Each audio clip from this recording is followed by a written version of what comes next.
Nabi itu tahu bahwa akhirat itu tidak bisa batasi Allah. Kamu tidak bisa nyemprit Allah. Allah, ini akhirat loh. Amal sudah ada manfaat. Ingat itu. Tidak bisa seperti itu. Allah itu nggak bisa tunduk sama konstitusi yang bernama akhirat. Artinya Allah meskipun di akhirat tetap duwe hak yaf'alu ma yasa atau yaf'alu ma yurid. Nggak bisa kamu terus wah ini akhirat amal ra iso dikirim wong mati, amal ra iso dikirim. Yang pangeran kok mbok atur. Makanya ada kiai mengatakan kodok qadar ora iso dirubah, itu kamu. Makanya ada seorang kiai ditanya, kodok qadar ora iso dirubah sekali dicatat selesai. Dari kiai tadi, tapi nak Allah iso. Dalile apa? Yang huwa ma yasha wa yusbit. Nak Allah ya iso, sing ra iso kan kita. Nah, Nabi itu tahu betul meskipun akhirat itu Allah masih bisa dinego saking baiknya. Ya Muhammad irfa' ra'sak wasal tu ta' wasatu safa.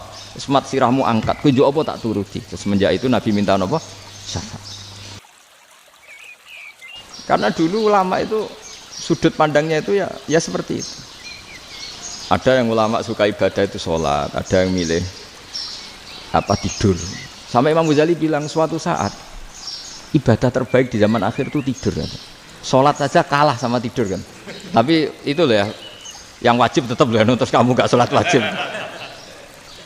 Begini beliau mencontohkan itu. Ada orang sholat tahajud terus obsesinya itu ingin hajatnya terkabulkan.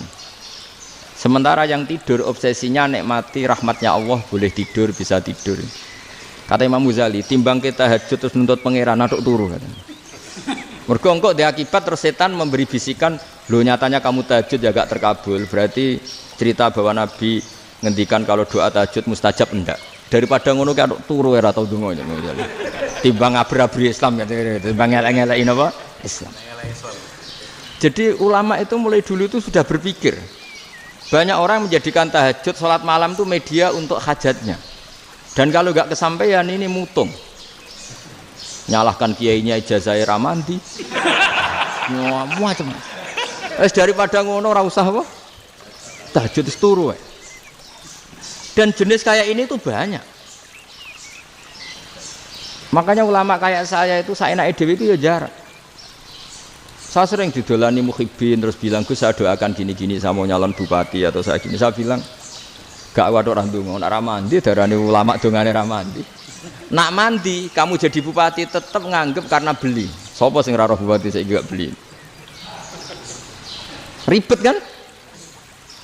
Ketika mereka jadi ngunsurkan doa kamu apa karena kemarin beli? Yang beli maksudnya, enggak beli enggak usah tersinggung. Jadi ribet ngadepin. Ndak artinya gini loh, doa itu jangan dipakai begitu loh. Kalau minta nasihat, tak nasihati jadi bupati yang baik, gubernur yang kalau minta doa itu resikonya. Akhirnya kiai kalau diminta doa ya doa, sebenarnya diisinya itu enggak doa kemenangan. Selamat. Itu nggak selamat gitu. Karena ribet. Makanya Islam itu doa itu setelah iman. Aturan iman benar baru doa. Aturan iman benar termasuk Allah itu yaf'alu ma yasha, boleh melakukan yang dikehendaki. Allah enggak boleh terdikte oleh doa kita, enggak boleh. Ya saya ulang lagi ya, mazhab Hasan Asyadzili ini khas kita. Jadi la ilaha illallah itu didahulukan sebelum istighfar. Tapi kebalikannya mazhab Imam Sanusi itu dibalik. La ilaha illallah itu kalimat yang sakral. Karena yang sakral dibutuhkan muqaddimah, yaitu yang melafadzkan harus yang sudah bersih, yang sudah steril baru melafadzkan la ilaha illallah. Maka dalam mazhab Sanusiyah istighfar dulu baru la ilaha illallah. Nah, dalam mazhab Abdul Hasan Asyadzili kebalikan, istighfar itu sah setelah sahnya tauhid. Kamu ikut mana tuh? Asyadzili apa Sanusiyah? Alhamdulillah sama-sama tidak paham ya sudah. Akhirnya sudah. Ya enggak kemana-mana kan gitu. Jadi apa ya? Terus ini saya teruskan ini biar khas pesantren atau khas NU lah, kalau bahasa Pak Rektor khas NU. Ini ben sampean tahu beberapa perbedaan itu lazim. Halaman 24. Ya, halaman 24 sama 25. Tak baca ini masih orisinil. An Sufyan bin Uyainah, ini juga gurunya Imam Syafi'i. Kata Sufyan bin Uyainah, beliau cerita, kana Isa wa Yahya alaihi salam ya'tiyanil qaryah. Fayas'alu Isa an syirari ahliha. Was'alu Yahya an khiyari ahliha. Jadi Nabi Isa dan Nabi Yahya itu satu generasi, sama-sama masih muda. Kalau di satu kampung yang Nabi Yahya tanya, ini keluarga terbaik siapa? Saya mau nginap di situ karena kumpul orang baik itu nyaman. Kalau Nabi Isa kebalikan, keluarga terburuk mana ya? Saya tak di situ. Nah terus akhirnya faqala lahu Yahya, lima tanzilu ala syirarin nas. Kenapa kalau kamu bermalam kok malah kumpul orang-orang yang nakal? Innama ana tabibun udawil mardo. Saya ini nabi ibarat dokter. Di mana-mana dokter yang ngumpuli yang sakit, ngobati yang sakit. Makanya di NU itu ya banyak Kiai Jazab mengumpuli yang nakal-nakal. Nak tepak yang ngentas yang nakal, nak ora tepak ya katut. Ini adu nyali lah sudah gitu. Tapi itu ada ilmunya, yaitu niru Nabi siapa? Isa. Kalau kamu dokter penelitian tuh cari daerah yang banyak pandemi apa yang bersih? Yang banyak pandemi, karena yang namanya penelitian ya di situ kan. Kalau kamu dakwah ngentas kemiskinan, ke daerah miskin apa daerah kaya?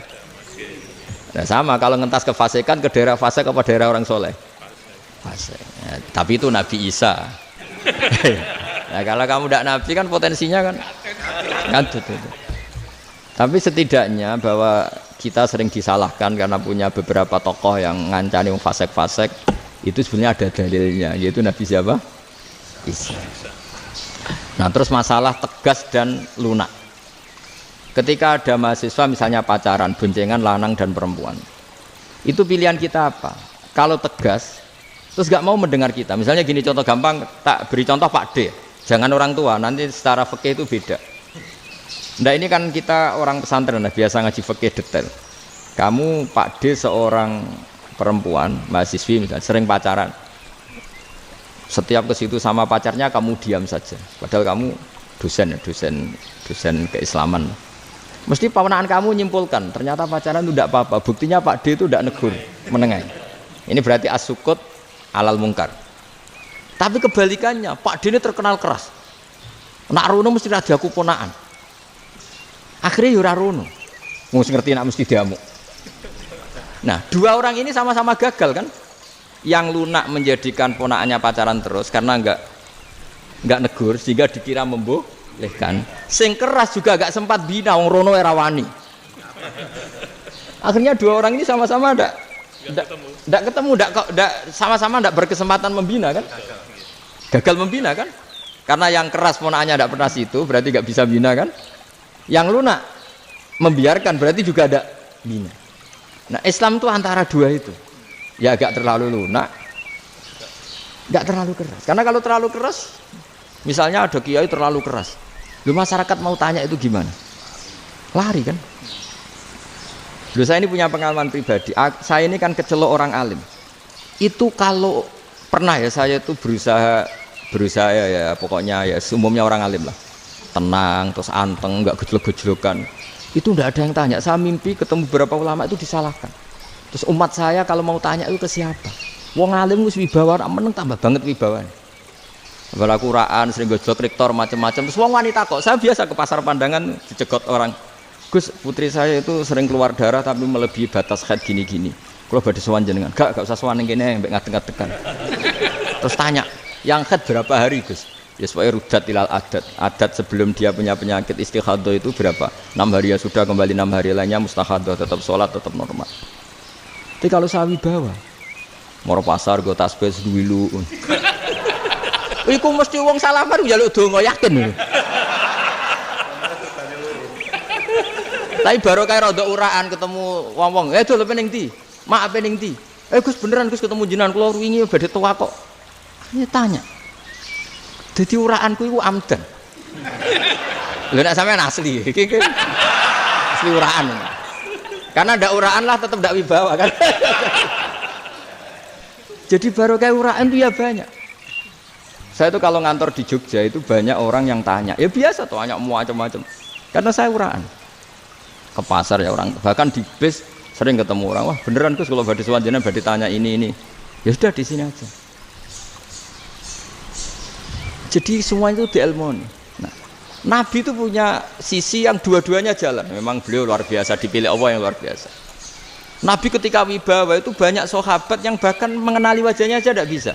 Ka'anna ala ru'usihim at-tayr. Bayangannya seakan-akan di kepalanya itu ada burung yang takut terbang. Saking antengnya. Tapi Nabi sekali mengeluarkan job, sekali santai, itu sahabat tanya itu sampai yang nggak pantas ditanyakan.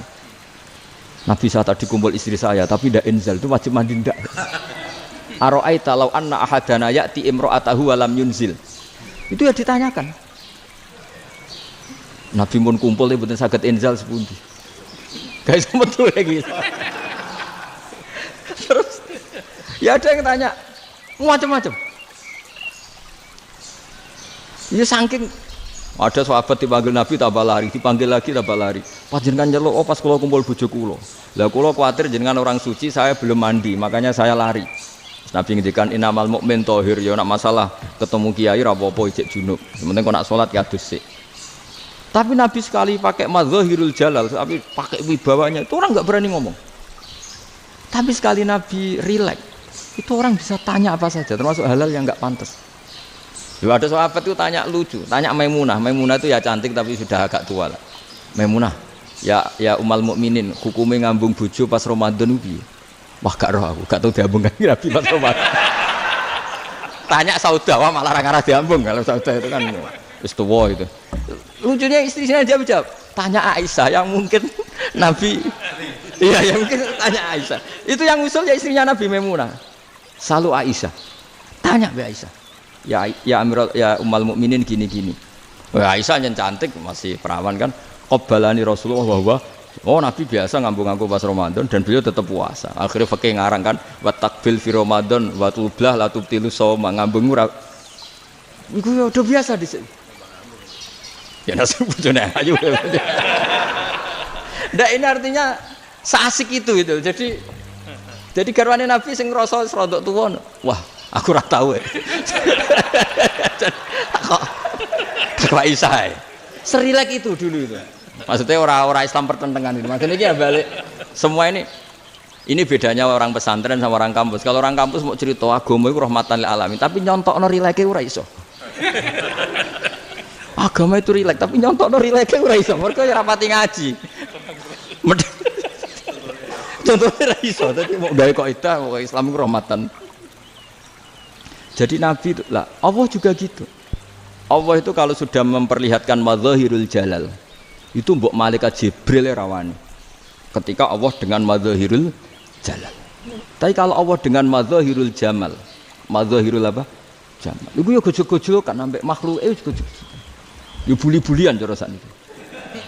Ya sampean delok ning hadis syafaat itu, akhiru man dakhalal jannah atau akhiru man kharaja minan nar, itu di beberapa judul. Ada seorang rojul yang ahli neraka ya, dintas mbek pangeran terus didudono swarga. Gusti, swarga sengiler tok ora wong wayu roh, wis wong ngiler tok. Ngerjaluk Gusti mosok roh tok ora oleh mlebu. Jarimu asal mlebu metu kon neraka ora jaluk-jaluk meneh. Sumpah lho ya, gak jaluk apa-apa meneh. Mboten Gusti. Sekali saya keluar dari neraka ndak akan minta apa-apa lagi. Wis. Wallahi, wallahi. La as'alu ghairaha. Maksudnya ghaira khuslah, ghaira tilkal khuslah. Ya niku pokoke selain keluar dari neraka saya ndak akan minta lagi. Didono swarga wong do kelon seru wibet kan. Sing bojone elek kan dendam dadi ning swarga iki. Swarga wis macam-macam. Gusti mosok roh tok ora oleh mlebu. Jarine janji ra njaluk meneh. Akhire ya wis didelokno neraka. Jadi pangeran jawabe gampang, didelokno neraka. Roh neraka begitu menyakitkan, begitu ngeri. Sudah Gusti saya ndak minta surga, sementing enggak masuk neraka. Rabbana srif anna adzab jahannam. Setelah lama itu diadepno swarga njuk mlebu swarga, terus diadepno nang neraka. Akhirnya ya sudah. Saiki mlebu swarga gak apa-apa. Iku jawabe lucu. Atas taziu jenengan ngenyek kula. Wong karuan ra di swarga kok mlebu swarga. Terus akhirnya mlebu swarga, kan mlebu swarga tamanna, sangen-angen sing mbok jaluk apa? Orang angen-angen yang indah-indah, laka wa asratu amsal ya siku tak turuti wa asratu amsalih lan lipatan kesepuluh. Jawabe wong lanang iki lucu. Atas tazi ubi wa anta rabbul alamin. Jenengan pangeran kok ngenyekan. Maksudnya wis karuan aku ora pantes. Terus jare pangeran, la astazi ubika walakinni alama asya'u qadir. Aku gak ngenyek kowe, pancen aku pangeran. Nuruti kowe iku iso. Jadi Allah sendiri ketika dengan madzahirul jamal itu malaikat ya ono sing wani bantah. Masyhur itu kan malaikat sing bantah pangeran ataj alufia mayufsidu fiya wa yasfikut. Karena Allah dengan madzahirul jamal. Sing paling masyhur Nabi Musa. Nabi Musa itu ketika Nabi Mi'raj. Nabi Mi'raj itu beliau kira-kira di langit keempat lah yang masyhur atau kelima. Ngelangkai. Nabi Musa menangis, ya Robbi ini apa-apaan? Orang sing ja'a ba'di kemudian melangkai makom saya ini apa-apaan? Jadi Nabi Muhammad kan apapun hebatnya kan junior. Kok melangkai makom saya ini apa-apaan? Enggak fair. Sampai Nabi Muhammad itu tanya gini sama Jibril. Reaksi Allah gimana ketika melihat Musa seperti itu? Jawab malaikat Jibril lucu. Ya rohidatahu, Allah sapal gayane Musa. Biar. Jadi lucu. Ya dibiarin aja sama Allah. Tapi wong jenenge Nabi Musa itu kekasihnya Allah. Tetap berkah bagi kita. Betul. Ketika setelah Mi'raj diwajibkan sholat 50. Gentenan Nabi Musa kelihatan nabinya. Sebenarnya Nabi Musa itu sebetulnya loh, enggak nguntungkan kita sebetulnya. Tapi yang nguntungkan. Sebenarnya enggak niat nguntungkan kita, tapi nguntungkan. Nabi Ibrahim kan di langit ke-6, keren. Konti jong ketemu Allah ngeten-ngeten kan salat 50. Karena Nabi Ibrahim terkenal nabi baik enggak bantah. Bareng Nabi Musa. Kenapa diceluk pangeran? Kula kan salat ping 50. Inna ummataka la tutiku dalik. Wah, gak kuat umatmu. Serai-rai gak umatmu ora ngarah kuat 50 rakaat. Tapi sebenarnya Nabi Musa itu niatnya bukan membela kita. Fa inna ummati la umatku sing gagah-gagah ra iso meneh umat. Berarti sebetulnya ya itu masih pakai gengsinya sebetulnya. Wes ngono-ngono lah sementing kita untung. Sebetulnya dia itu gak terima wong umat saya aja yang lebih kuat. Gak kuat apalagi umatmu. Lah terus sebudin irji ila rabbika fas'al takhfif. Itu berarti Allah dengan madzahirul jamal. Sudahlah, datang ke Allah minta keringanan. Allah itu baik. Minta, ambek Allah itu ringanan mau 5 tok, jadi cek 45. Balik ke Nabi Musa, piro 45, cek ra kuat umat. Wong umatku ora kuat, jadi sebenarnya dia bilang umatku ora kuat. Lho cara Nabi Muhammad model wong Malang, yo beda umatku mbek umatmu. Ribet kan? Beda. Lho Nabi Muhammad kan enggak seperti itu kan? Enggak punya akhlak Malang kan, akhlak. Maksudnya akhlaknya mujur itu loh, akhlak yang baik gitu loh. Ya akhlak yang mujur bukan yang malang gitu. Jadi Nabi ya manut. Tinggal 40 kan, dikurangi lagi 35 sampai 9 kali kan, masyhur itu. Ya kan kalau dikurangi 55 kan berarti turun naik kan 9 kali. Itu setelah 5 itu Nabi Musa cek usul masih ragu. Itu cara Nabi munggah nentek. Ya. Ini entek ya.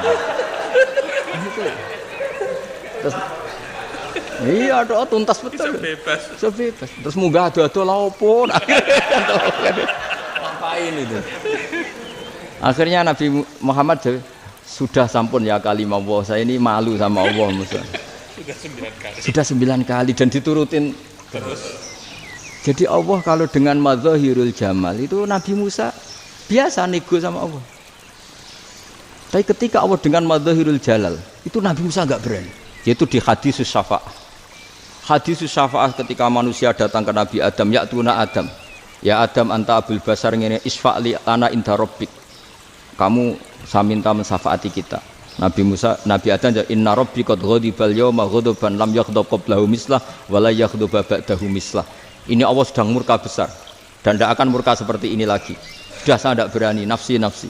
Nabi Ibrahim enggak, termasuk Nabi Musa ketika di itu ya enggak berani. Karena Allah dengan madzahirul jalal. Itu Nabi Musa enggak berani. Sudah saya sendiri itu pernah salah. Yaitu saya membunuh seseorang yang enggak disuruh oleh Allah membunuh itu. Yang pas jotosi orang Kipti. Akhirnya datang ke Nabi Muhammad. Pas ke Nabi Muhammad Allah dengan madzahirul jamal. Apa dengan madzahirul jamal sampai Kanjeng Nabi ngendikan analah saya akan memintakan syafaat kalian. Terus fa ahmadu rabbi bima hamida allamaniha rabbi. Saya muji Allah dengan pujian-pujian yang orang lain tidak tahu, hanya saya yang diajari kata Rasulullah. Nah di sini menurut banyak ulama termasuk kitab yang saya baca, kenapa Muhammad sebagian namanya Ahmadu? Itu dari af'al tafdil fa Muhammadun Ahmadu min ghairihi. Muhammad Rasulullah itu kalau muji Allah di atas cara mujinya nabi yang lain. Jadi Ahmadu bukan dari fi'il mudhari' lil mutakallim tapi dari af'al apa? Tafdil. Fa Muhammadun Ahmadu min ghairihi. bahwa Kanjeng Nabi Muhammad SAW itu cara mujinya Allah di atas pujian para nabi.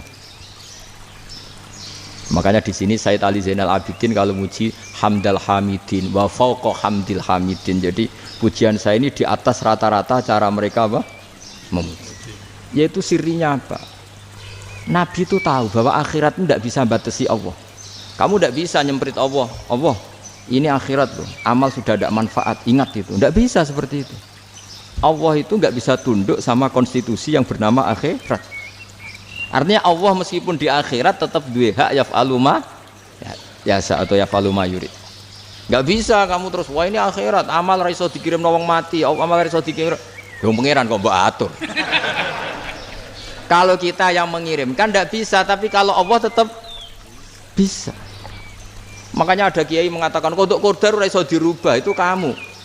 Makanya ada seorang kiai ditanya, kodok qadar ra iso dirubah sekali dicatat selesai. Jari kiai tadi, tapi nak Allah iso. Dalile apa ya yamhu ma yasau wa yusbit. Nak Allah ya iso, sing ra iso kan kita.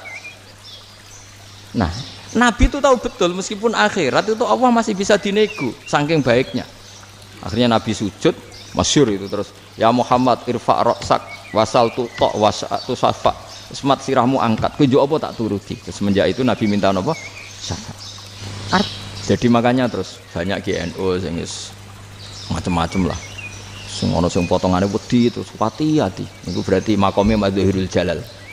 Ana sing amen guyon nek makome Madzahirul Jalal. Ana sing ra jelas ngene iki, sing ra jelas. Nak guyu buanter kok nak nangis yo buanter. Jebule urusan utang. Lah ini sudah yang udah.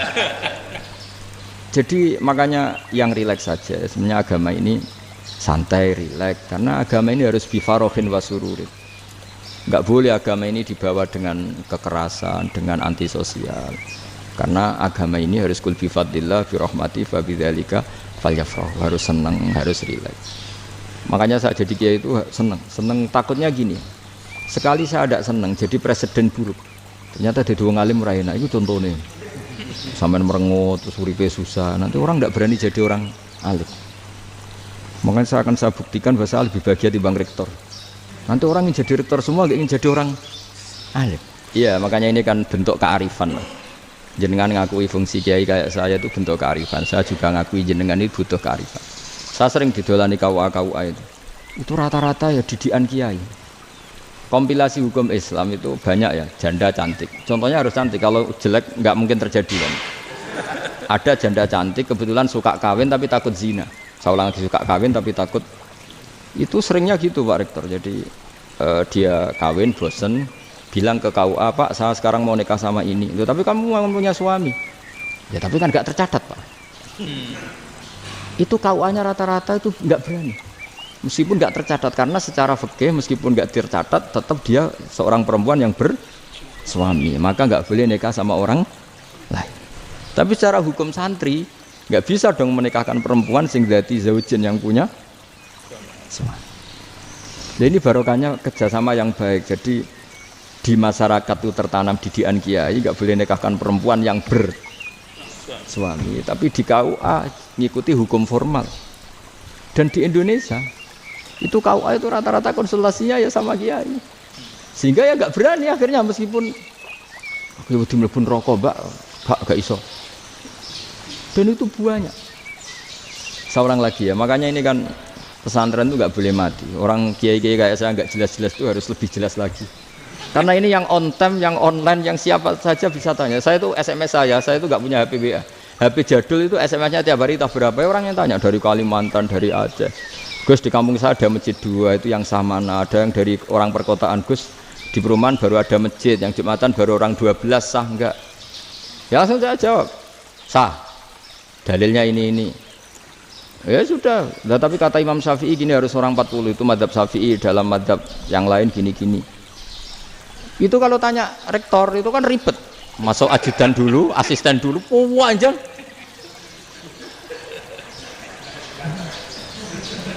Wah itu kan ribet kan. Manggil dosen dekan VAI dipanggil, dekan VAI nggak mau langsung jawab, cari dosen yang nekuni itu. Usul fikih saya nekuni itu baru seminar, nunggu dulu Mbak ini orangnya baru. Panjang ya.